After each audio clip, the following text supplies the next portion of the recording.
Good morning વિદ્યાર્થી મિત્રો, તમે ધોરણ 4 માં આવ્યા ત્યાં સુધીમાં અમુક વાર તમે કાળ વિશે સાંભળ્યું હશે. ગુજરાતીમાં કાળ વિશે તમે સાંભળ્યું હશે, તો તેના વિશેનો આપણે વધારે અભ્યાસ અંગ્રેજીમાં થોડો કરીશું. તો વિદ્યાર્થી મિત્રો, આપણા મુખ્ય કાળ કેટલા છે? 3, જેને આપણે ગુજરાતીમાં કહીએ છીએ ભૂતકાળ, ભવિષ્યકાળ અને વર્તમાનકાળ. તો એ જ કાળ જે છે તેને આપણે અંગ્રેજીમાં ભણીએ છીએ. તો આના અગાઉ મેં તમને ટુ બીના વર્તમાનકાળના રૂપો એવો કાળ મેં તમને શીખવ્યો હતો, જે વર્તમાનકાળ હતો, અને એના ટુ બીના રૂપો વિશે જ ખાલી આપણે અભ્યાસ કરેલો હતો. તો એ જ રીતે અંગ્રેજીમાં પણ 3 કાળ, મુખ્ય 3 કાળ કયા? તો present tense, future tense and past tense. તો તેમાંથી આપણે સૌથી પહેલા પ્રેઝન્ટ ટેન્સ લઈએ. હવે જે આ 3 મેઇન કાળ છે એના પણ ઘણા બધા ભાગ પડે છે. તો એમાંથી આપણે આજે પ્રેઝન્ટ ટેન્સ વિશેનો અભ્યાસ કરીશું. એમાં પ્રેઝન્ટ ટેન્સની અંદર આપણે પ્રેઝન્ટ કન્ટિન્યુઅસ ટેન્સ વિશેનો અભ્યાસ કરીશું. પ્રેઝન્ટ કન્ટિન્યુઅસ ટેન્સ એટલે કેવો ટેન્સ કે વર્તમાન ચાલુ વર્તમાન કાળ. તો એના વિશેનો આજે આપણે ચાલુ વર્તમાન કાળ વિશેનો અભ્યાસ કરવાનો છે. તો સૌથી પહેલા આપણે એ સમજવું રહ્યું કે ચાલુ વર્તમાન કાળ કોને કહેવાય. તો આપણે કોને ચાલુ વર્તમાન કાળ કહીશું? તો વિદ્યાર્થી મિત્રો, સૌથી પહેલા તમને એ ખબર હોવી જોઈએ કે વર્તમાન કાળ કોને કહેવાય. તો અત્યારે જે ક્રિયા ચાલુ અહીંયા થઈ રહી છે તેને આપણે વર્તમાન કાળ કહીશું. ફોર એક્ઝામ્પલ તરીકે આપણે લઈ લઈએ કે ગઈકાલ, તો એને આપણે ભૂતકાળ કહીશું. આજનો દિવસ તેને વર્તમાન કાળ કહીશું, અને જે આવતીકાલ છે તેને આપણે ભવિષ્યકાળ કહીશું. તો તમને પહેલા તો કાળની ખબર હોવી જોઈએ કે કાળ કોને કહેવાય. તો હવે આપણે વર્તમાન કાળની અંદર ચાલુ વર્તમાન કાળ શીખીશું. તો ચાલુ વર્તમાન કાળ કોને કહેવાય? વર્તમાન કાળ તો ખરો, પણ ચાલુ વર્તમાન કાળ. તો ચાલુ વર્તમાન કાળ કોને કહીશું આપણે? તો બોલતી વેળાએ જે ક્રિયા ચાલુ છે અથવા જે ક્રિયા થઈ રહી છે તે દર્શાવવા માટે ચાલુ વર્તમાન કાળ વપરાય છે. બોલતી વેળા એટલે કે અત્યારે હું બોલી રહી છું અને બોલતાની સાથે સાથે કઈ ક્રિયા કરી રહી છું? વાંચવાની. તો આઈ એમ રીડિંગ. એ રીતે તો શું કહેશે? એને આપણે ચાલુ વર્તમાન કાળ કહીશું. તો એની વાક્ય રચના છે કર્તા પ્લસ કર્તા પ્રમાણે અહીંયા ટુ બીના વર્તમાન કાળના રૂપો આવશે. તો એમ, ઇઝ, આર. આની માહિતી મેં તમને અગાઉ આપી દીધેલી છે, એટલે જે પ્રમાણે કરતા હશે એ પ્રમાણે અહીંયા ટુ બીના રૂપો આવશે. ત્યારબાદ ક્રિયાપદને આઈએનજી પ્રત્યય લાગેલો હશે. ચાલુ વર્તમાન કાળને આપણે ઓળખવું હોય તો અહીંયા ટુ બીના રૂપોનો જોવાના. ત્યારબાદ અહીંયા ક્રિયાપદની અંતે આઈએનજી આપેલું હશે. ત્યારબાદ કર્મ, અન્ય શબ્દો અને છેલ્લે ફૂલ સ્ટોપ. તો એના માટે મેં અહીંયા 2-3 એક્ઝામ્પલ્સ લીધેલા છે. તો આઈ એમ પ્લેઇંગ, હું રમી રહ્યો છું. She is dancing on the stage. તેણીની મંચ ઉપર નાચી રહી છે, એટલે કે એની નાચવાની ક્રિયા ચાલુ છે. Rohan is reading in the library. તો રોહન પુસ્તકાલયમાં વાંચી રહ્યો છે. વાંચે છે નહીં, પરંતુ વાંચી રહ્યો છે. તેની વાંચવાની ક્રિયા ચાલુ છે. તો વિદ્યાર્થી મિત્રો, આના માટે આપણે જે આઈએનજી પ્રત્યય લાગે છે ક્રિયાપદની અંતે, એના થોડાક નિયમો છે એ પહેલા આપણે સમજી લઈએ. ત્યારબાદ તેના ચાલુ વર્તમાન કાળ વિશેનો અભ્યાસ કરીશું. તો વિદ્યાર્થી મિત્રો, આપણે ગ્રામરની અંદર ઘણા બધા નિયમો હોય છે. તો અહીં આપણે જે પ્રેઝન્ટ કન્ટિન્યુઅસ ટેન્સ ભણવાનો છે એની અંદર આપણે પ્રત્યય કયો મૂકીએ છીએ? આઈએનજી. ક્રિયાપદની અંતે આપણે આઈએનજી પ્રત્યય મૂકીએ છીએ.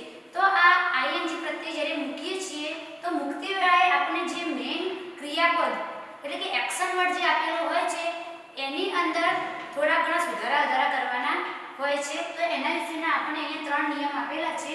તેના વિશે આપણે જોઈએ તો અમુક એક્શન વર્ડને છેડે આઈએનજી મૂકવામાં આવે છે, એટલે કે રેગ્યુલર અમુક વર્ડ્સ એક્શન વર્ડ્સ એવા આવે છે કે પાછળ એક્શન વર્ડ આપણને આપેલો હોય અને એના પછી તરત જ આઈએનજી મૂકવાથી તે ચાલુ વર્તમાન કાળના રૂપમાં ફેરવાઈ જતું હોય છે.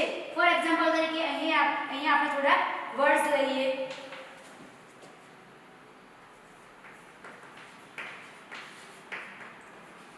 સ્ટેન્ડિંગ. અહીંયા સ્ટેન્ડિંગ એવો વર્ડ છે કે તેની પાસે સ્ટેન્ડ જે છે એ આપણને મુખ્ય ક્રિયાપદ તો આપેલું જ છે અને તેના અંતે તરત જ આઈએનજી મૂકવાથી તે ચાલુ વર્તમાન કાળનું રૂપ થઈ ગયું છે.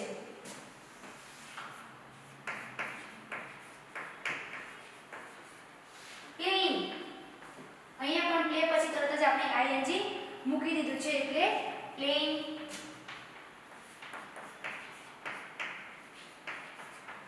flying,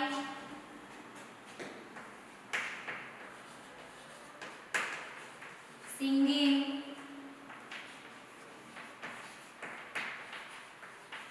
પછી અહીંયા આપેલું છે રીડિંગ,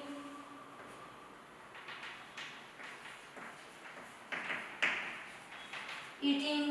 આવા ઘણા બધા એક્શન વર્ડ જે છે કે તેની અંદર ક્રિયાપદની અંતે તરત જ આઈએનજી મૂકવાથી ચાલુ વર્તમાન કાળમાં જે તે ક્રિયાપદ જે છે એ ફેરવાઈ જતું હોય છે. ત્યારબાદ અમુક એક્શન વર્ડનો છેલ્લો અક્ષર બેવડાવીને આઈએનજી મૂકવામાં આવે છે. તો વિદ્યાર્થી મિત્રો આની અંદર એક તમારે ખાસ યાદ રાખવાનું છે કે બેવડાય એવો કયો અક્ષર હોય કે જે બેવડાતો હોય છે. ફોર એક્ઝામ્પલ તરીકે અહીંયા હું લખું છું સીટ. હવે આ સીટ જે શબ્દ છે એને આપણે પાછા આઈએનજી પ્રત્યય મૂકવો છે.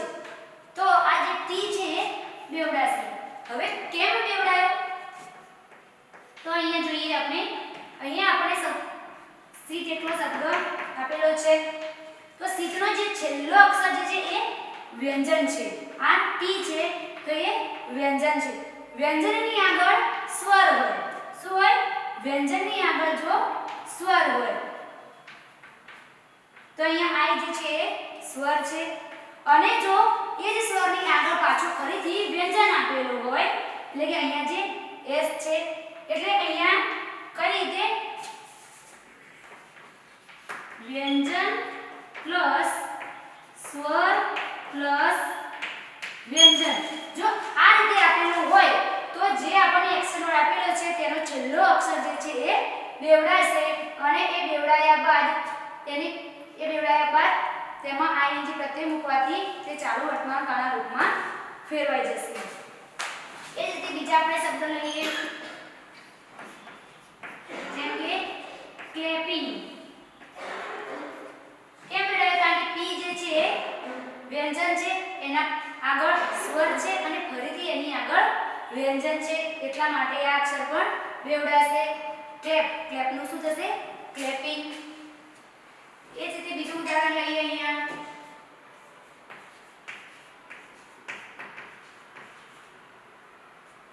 બીજું લીધું આપણે રનિંગ,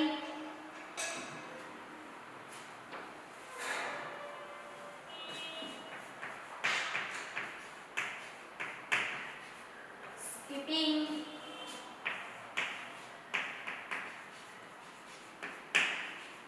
સ્વિમિંગ. તમે જો વિદ્યાર્થી મિત્રો બધાની અંદર આ જ નિયમ લાગુ પડશે. વ્યંજન સ્વર વ્યંજન.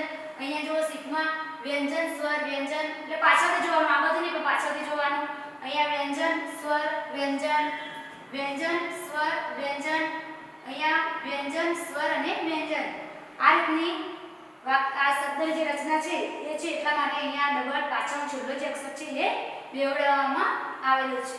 હવે ત્રીજો નિયમ એવો છે કે જે અક્ષર વર્ડના અંતે ઈ હોય, ઘણા અક્ષર એવા છે કે પાછળ ઈ આપેલા હોય છે, તો જે અક્ષર વર્ડના અંતે ઈ હોય તો તે ઈની જગ્યાએ આઈએનજી મૂકવામાં આવે છે એટલે કે ઈને દૂર કરવામાં આવે છે. તો એના માટે આપણે એક્ઝામ્પલ્સ લઈએ.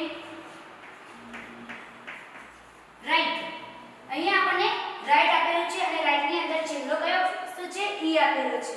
તો હવે આ ઈને આપણે નીકાળી દઈશું અને એની જગ્યાએ આપણે લખીશું રાઇટિંગ.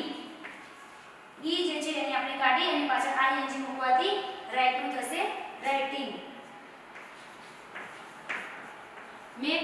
અહીંયા પણ છેલ્લે ઈ આપેલો છે. મેકિંગ.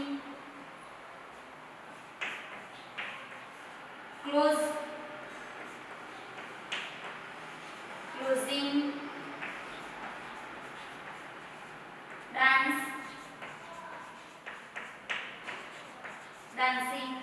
તો વિદ્યાર્થી મિત્રો આ જે ત્રણ જે છે એ નિયમ છે એની અંદર જે મેં એક્ઝામ્પલ્સ એ થોડા તમને સમજાવવા પૂરતા જ છે. તો એ સિવાયના બીજા બધા ઘણા બધા એક્શન વર્ડ છે તેની અંદર તમારે આ 3 નિયમ યાદ રાખી અને પછી જ આઈએનજી મૂકવાથી તે ચાલુ વર્તમાન કાળના રૂપમાં ફેરવાશે. અહીંયા આપણને પ્રેઝન્ટ કન્ટિન્યુઅસ માટેનું એક ટેબલ આપેલ છે. આની અંદર મેં એક્શન વર્ડ લીધેલ છે ટુ ઈટ એટલે કે ખાવું, અને તેને આઈએનજી પ્રત્યે લગાવવા થયું છે ઈટિંગ એટલે કે ખાઈ રહ્યો છે.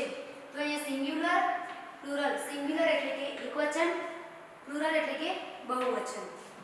એફપી એટલે first person, SP second person, PP third person એટલે પ્રથમ પુરુષ, બીજો પુરુષ અને ત્રીજો પુરુષ. તો આની અંદર આપણે કઈ રીતે આગળ આપણે આ વસ્તુ શીખી ગયા છીએ. જ્યારે ટુ બી ના વર્તમાન કાળના રૂપો શીખ્યા ત્યારે પણ અહીંયા છેલ્લે અહીંયા આપણે શું ઉમેરેલું છે? એક્શન વર્ડ ઉમેરેલું છે. તો આઈ એમ ઈટિંગ. હવે અગાઉ મેં તમને કીધું કે વાક્ય રચના વખતે કે ઇઝ એમ આર જે છે એ તમારે લગાવવાનું. તો કઈ રીતે? કર્તા પ્રમાણે. દાખલા તરીકે કર્તા જો આઈ હોય તો તેની સાથે ટુ બી નું વર્તમાન કાળનું રૂપ કયું આવશે? એમ આવશે. એ જ રીતે કર્તા વી હોય, યુ, ધે અથવા તો એક કરતા વધારે હોય તો ટુ બી ના રૂપ આવશે આર. એ સિવાય જો કર્તા હી, સી કે ઈટ હોય તો ટુ બી નું વર્તમાન કાળનું રૂપ આવશે ઇઝ. તો આપણે આ રીતે જો કોઈ પણ વાક્ય લખવું હોય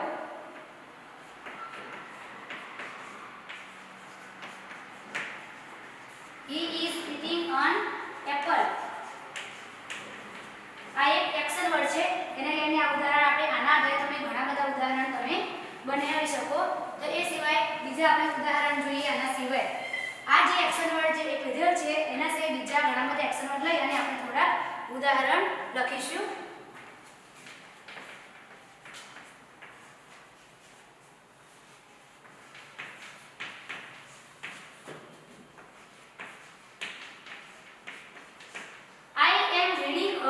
બુક. અહીંયા આઈ કરતા છે. વાક્ય રચના પ્રમાણે આપણે જોઈએ તો સૌથી પહેલા કરતા આઈ આપેલ છે, તેની સાથે હંમેશા આઈ સાથે એમ વપરાશે. ત્યારબાદ અહીંયા આપણને કરતા ક્રિયાપદને અંતે આઈએનજી પ્રત્યય આપણને આપેલ છે. જે રીડ જે છે એ ક્રિયાપદ છે અને તેને અંતે આઈએનજી પ્રત્યય આપણને આપેલ છે. ત્યારબાદ કર્મ એટલે કર્મ અહીંયા અ બુક છે. અન્ય શબ્દો અહીંયા આપણને આપેલા નથી. આપેલા હોય તો બરાબર, ના આપેલા જો કઈ નહીં, પણ અહીંયા આપણને અન્ય શબ્દ આપેલો નથી.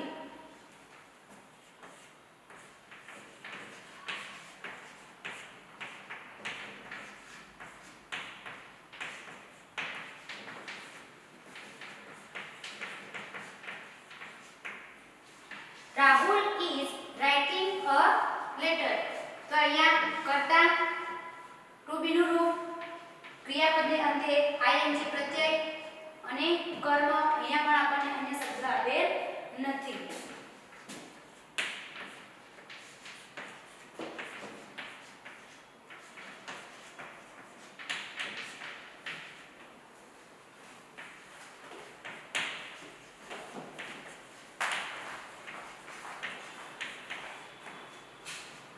My brother is going to temple.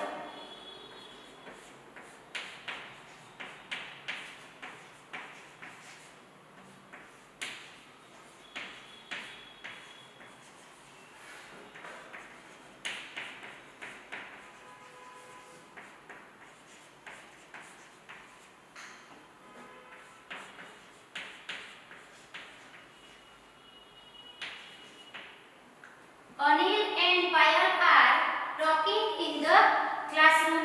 આ વાક્યને પણ આપણે વાક્ય રચના પ્રમાણે જોઈએ તો અનિલ એન્ડ પાયલ એ બંને છે કર્તા.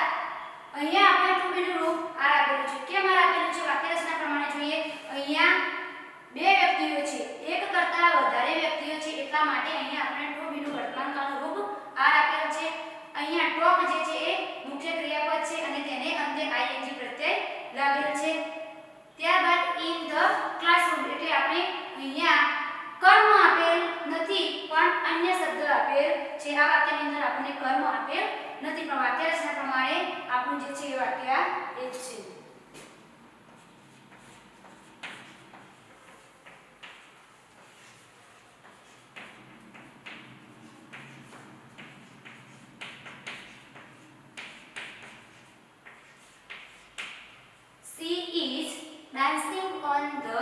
સ્ટેજ તે મંચ ઉપર નાચી રહી છે. તમે જો દરેક ક્રિયાપદને અંતે આઈએનજી પ્રત્યય આપણે મૂકેલ છે.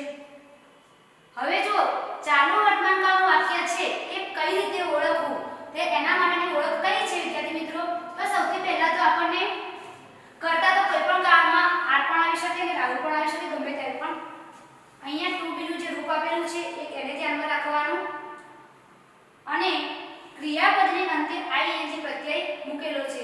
આ બંને વસ્તુ જો ખ્યાલ હશે તો તમને ખબર પડી જશે કે આ વાક્ય જે છે એ ચાલુ વર્તમાન કાળનું છે. અમુક વાર એવા કીવર્ડ્સ આપેલા હોય છે કે કોને કહેવાય, તો અહીંયા નાવ એવો અમુક શબ્દ પણ આપેલા છે, કીવર્ડ્સ આપેલા, એના પરથી પણ તમે આગળ ભણશો એટલે તમને શીખવવામાં આવશે. નેગેટિવ સેન્ટેન્સ એટલે કે નકાર વાક્ય. આના પહેલા આપણે જોયા એ બધા વિધાનો આપેલી હકાર વાક્ય જે હતા સાદા વાક્યો. હવે આપણે સાદા વાક્યને નકાર વાક્યમાં કઈ રીતે ફેરવવું એ વિશે આપણે શીખીશું. તો જો અહીંયા મેં શોર્ટમાં લખ્યું છે ચાલકાળ એટલે કે ચાલુ વર્તમાન કાળ. તો જો ચાલુ વર્તમાન કાળના વાક્યને નકારમાં ફેરવવું હોય તો વાક્યમાં આપે એમ, ઇઝ કે આર પછી તરત જ નોટ મૂકવું. એટલે કે વાક્યમાં આપેલ એમ, ઇઝ કે આર પછી તરત જ જો નોટ મૂકીએ તો જે વાક્ય જે છે એ નકાર થઈ જશે. અહીં આપણે વાક્ય રચના આપેલી છે કરતા એમ, ઇઝ કે આર, કરતા પ્રમાણે આ ત્રણમાંથી એક મૂકવાનું છે. તો એના પછી તરત જ નોટ મૂકવાનું.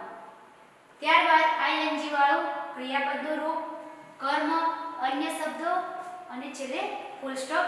તો આ વાક્ય રચના પ્રમાણે હવે આપણે સાદા વાક્ય એટલે કે હકાર વાક્યને આપણે નકાર વાક્યમાં ફેરવીશું.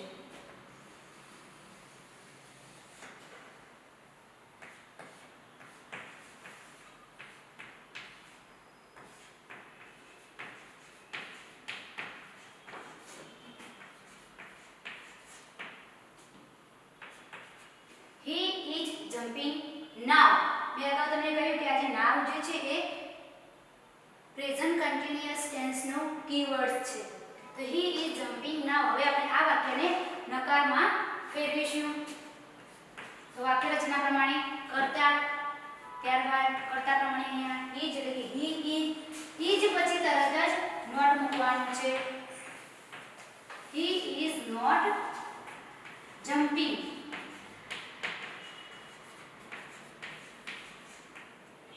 He is not jumping now. આ જે હકાર વાક્ય છે અને આ નોટ મૂકવાથી આ જે ઉપરનું આપેલું વાક્ય જે છે એ નકાર બની ગયું.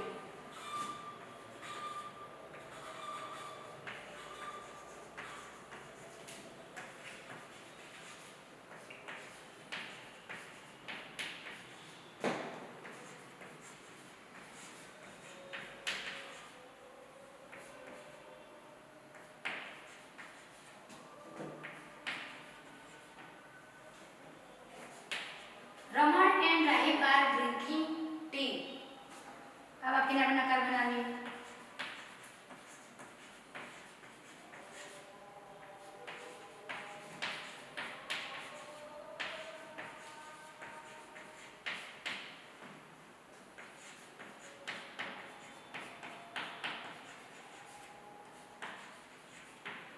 Raman and Rahib are not drinking tea. તો આ વાક્ય પણ નકાર બની ગયું.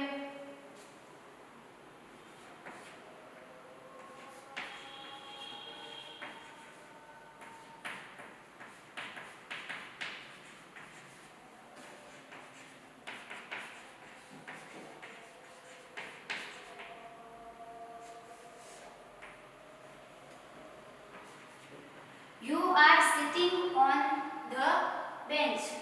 આને આપણે નકાર બનાવીશું.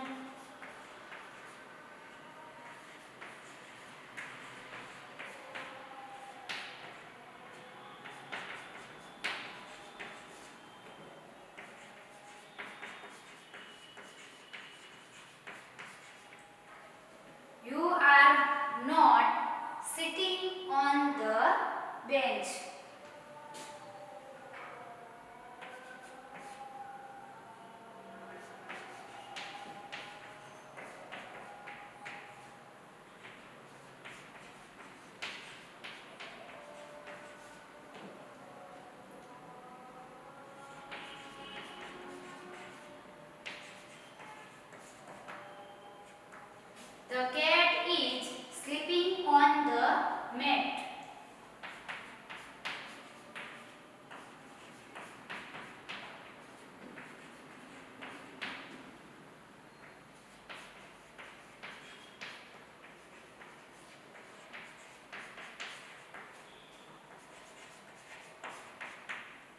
The cat is not sleeping on the mat. તો વિદ્યાર્થી મિત્રો અહીંયા આપણે વાક્ય રચના પ્રમાણે બધા જ વાક્ય જે છે એને હકારમાંથી નકાર બનાવ્યા છે.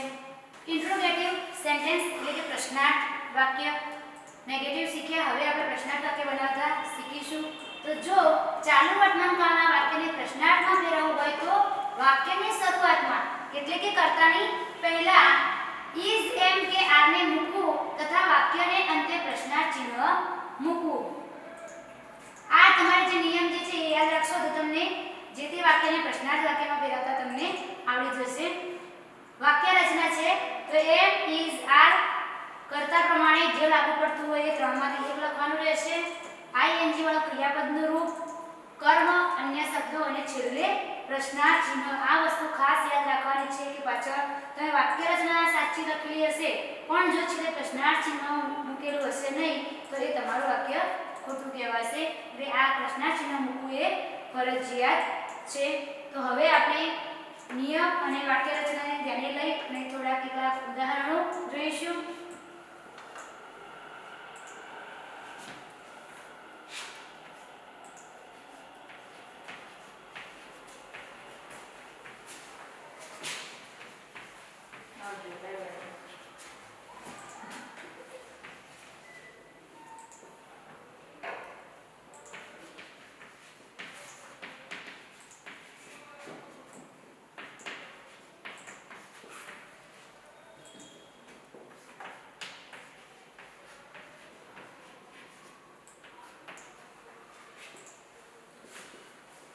Maya and Dara are reading in the library. Maya અને Dara પુસ્તકાલયમાં વાંચી રહી છે. હવે આપણે આ વાક્ય જે આપેલ છે તેને આપણે પ્રશ્નાર્થ વાક્યમાં ફેરવીશું. વાક્ય રચનાને આધારે તો શું કરશું? સૌથી પહેલા પ્રશ્નાર્થ વાક્ય ફેરવવા માટે વાક્યની શરૂઆતમાં એટલે કે કર્તાની પહેલા આપણે શું મૂકીશું? અહીંયા આપણે માયા એન્ડ ધારા બહુવચન આપેલું છે એટલે ટુ બીનું રૂપ આર આપેલું છે. તો આ આરને આપણે વાક્યની શરૂઆતમાં મૂકીશું. હવે જ્યારે આપણે વાક્યની શરૂઆતમાં લાવીએ ત્યારે અહીંયા સૌથી પહેલા આર્ટિકલ કેપિટલ થઈ જશે. એ જે છે એ કેપિટલ થઈ જશે.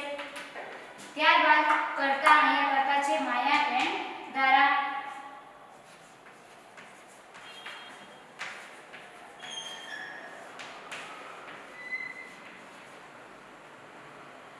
ing વાળું ક્રિયાપદનું રૂપ અહીંયા છે રીડિંગ.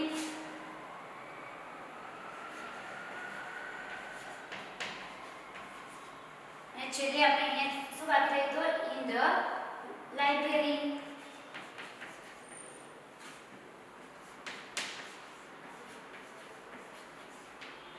આ જે વાક્ય જે આપેલું છે તેનું પ્રશ્નાર્થ અહીંયા એક ભૂલ રહી ગઈ તો છેલ્લે પ્રશ્નાર્થ ચિહ્ન મૂકવું એ ફરજિયાત છે. આર માયા એન્ડ ધારા રીડિંગ ઇન ધ લાઇબ્રેરી. હવે જો વાક્ય બોલવામાં પણ હાવભાવ પણ કેવો હોવો જોઈએ? માયા એન્ડ ધારા R reading in the library. હવે એ જ રીતે આપણે એ જ વાક્ય પ્રશ્નાર્થ વાક્યને આર માયા એન્ડ ધારા R reading in the library છેલ્લે પ્રશ્નાર્થ ચિહ્ન મૂકી દેવાનું. ત્યારબાદ આપણે બીજું જોઈએ તો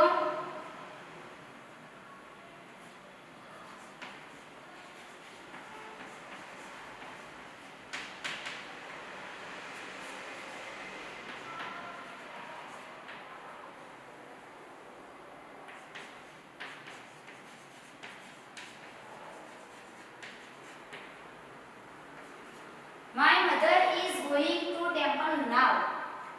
તો મારી માતા અત્યારે મંદિરમાં જઈ રહી છે. now એટલે કે અત્યારે એક ક્રિયા ચાલુ છે. મારી મમ્મી અથવા તો માતા મંદિરે જઈ રહી છે. તો હવે આપણે આ વાક્યને પ્રશ્નાર્થ વાક્ય બનાવીશું. તો અહીંયા આપણે ટુ બીનું રૂપ ઈજ આપેલ છે તો ઈજને આપણે વાક્યની શરૂઆતમાં એટલે કરતા પહેલા અહીંયા માય મધર છે. હવે માય મધર છે તો એ વ્યક્તિ પોતે બોલનાર થઈ ગયો છે કે માય મધર.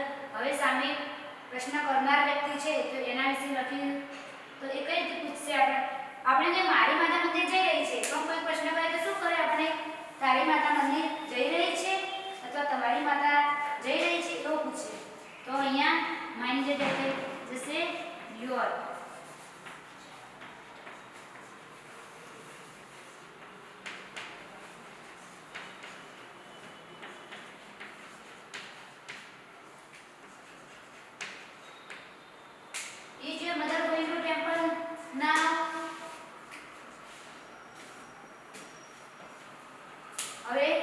જોઈએ.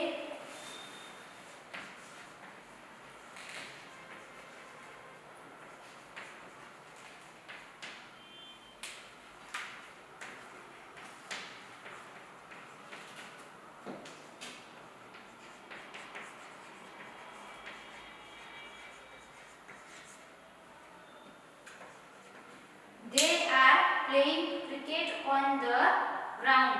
તેઓ મેદાનમાં અથવા તો મેદાન પર ક્રિકેટ રમી રહ્યા છે. તો હવે આ વાક્યને આપણે પ્રશ્નાર્થ વાક્ય બનાવીશું. બહાર આપેલ છે તો સૌથી પહેલા આપણે વાક્યની શરૂઆતમાં લાવીશું. અહીંયા કરતા છે they ing વાળું ક્રિયાપદનું રૂપ જે છે અહીંયા મૂકીશું. પ્લેઇંગ રમી રહ્યા છે. શું રમી રહ્યા છે? તો કર્મ છે. અહીંયા ક્રિકેટ આવશે.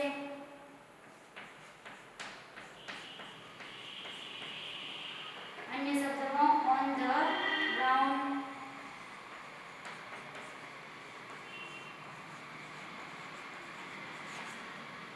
નીચે બે પ્રશ્નાર્થ ચિહ્ન.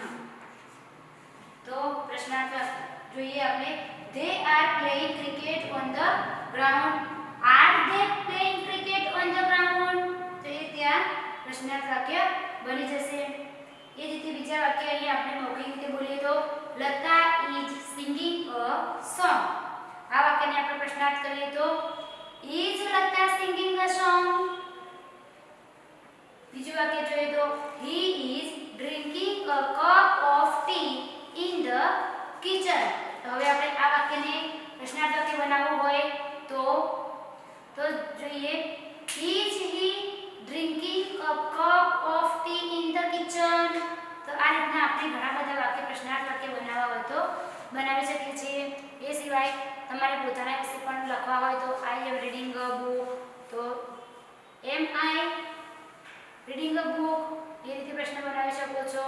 તો વિદ્યાર્થી મિત્રો, આ તો આપણે જે ભણાવ્યું એ ચાલુ વર્તમાન કાળ એટલે કે પ્રેઝન્ટ કન્ટિન્યુઅસ ટેન્સ એના વિશેના જે નિયમો, આગળ કઈ રીતે ing મૂકવું, જે આપણને એક્શન વર્ડ આપેલો હોય તો એની પાછળ જે ત્રણ નિયમો મેં અગાઉ શીખવ્યા એ યાદ રાખી અને પાછળ ing કઈ રીતે મૂકવું એ ખાસ યાદ રાખવાનું.